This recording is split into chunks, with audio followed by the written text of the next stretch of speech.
ಎಲ್ಲರಿಗಿರುವಂತ ಪ್ರಶ್ನೆ, ಜೈಲಿನ ಅವ್ಯವಹಾರ ಕಂಟ್ರೋಲ್ ಮಾಡೋರು ಯಾರು? ಹಾಗಾದ್ರೆ ಜೈಲಲ್ಲಿ ನಡೆಯೋ ಅಕ್ರಮ ಚಟುವಟಿಕೆಗಳ ತಡೆಯೋದು ಸಿಸಿಬಿ ಆಗಿರುತ್ತೆ. ಸಿಸಿಬಿ ಜಂಟಿ ಪೊಲೀಸ್ ಆಯುಕ್ತ ಚಂದ್ರಗುಪ್ತಾಗೆ ಈ ಅಧಿಕಾರ ಇರುತ್ತೆ. ಸಿಸಿಬಿಯ ಜಂಟಿ ಪೊಲೀಸ್ ಆಯುಕ್ತರಿಗೆ ಸದ್ಯಕ್ಕಿರುವಂಥದ್ದು ಚಂದ್ರಗುಪ್ತಾ ಅವರಿಗೆ ಈ ಅಧಿಕಾರ ಇರುತ್ತೆ. ಈ ರೀತಿಯಾದಂಥ ಅವ್ಯವಹಾರಗಳು ಕಂಡು ಬಂದ್ರೆ ರೇಡ್ ಮಾಡಬೇಕು.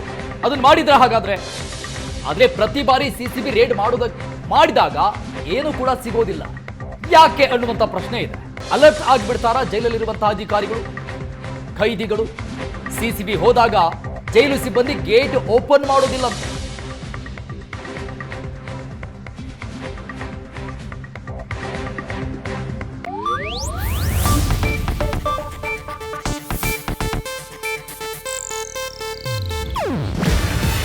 ಇದು ಏಷ್ಯಾನೆಟ್ ನ್ಯೂಸ್ ನೆಟ್ವರ್ಕ್ ಪ್ರಸ್ತುತಿ.